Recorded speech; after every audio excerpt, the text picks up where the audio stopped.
उद्धव ठाकरे आजपासून 4 दिवसांच्या मराठवाडा दौऱ्यावर शेतकऱ्यांसोबत साधणार संवाद, तर सहकारानं जाहीर केलेली मदत शेतकऱ्यांपर्यंत पोहोचली का याचा आढावा घेणार.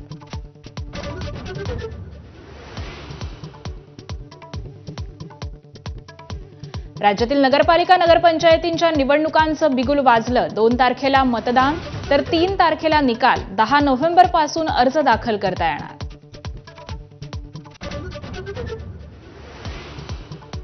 एकनाथ शिंदे महिलांच्या मनातले मुख्यमंत्री 10 दिशा या पुस्तकाच्या प्रकाशन सोहळ्यादरम्यान उपसभापती नीलम गोऱ्हेंकडून उल्लेख. पुस्तक प्रकाशनाला उपमुख्यमंत्री शिंदेंसह चंद्रकांत पाटील, उदय सामंतांची उपस्थिती. हातावर मेहंदी लावल्यानं 10 ते 15 विद्यार्थिनींना वर्गात बसू दिलं नाही. मुंबईतील चेंबूरच्या सेंट अँथोनी गर्ल्स हायस्कूलमधील घटना.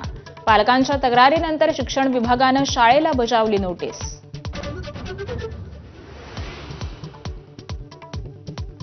मुंबईच्या पवईत पोलीस कारवाईत मृत्यू झालेल्या रोहित आर्य प्रकरणात महाराष्ट्र राज्य मानवाधिकार आयोगाकडून चौकशीचे निर्देश.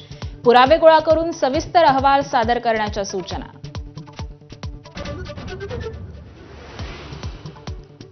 मुंबई उच्च न्यायालयाकडून महावितरणाचा वीज दरवाढीचा निर्णय रद्द. उच्च न्यायालयाच्या निर्णयाविरोधात सर्वोच्च न्यायालयात जाण्यासाठी महावितरणाला 4 आठवड्यांची मुदत.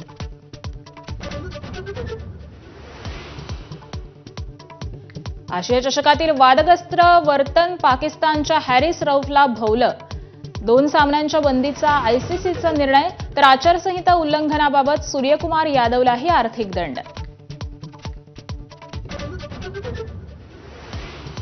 विश्वचषक जिंकणारा भारतीय क्रिकेट संघ आज पंतप्रधान नरेंद्र मोदी यांची भेट घेणार.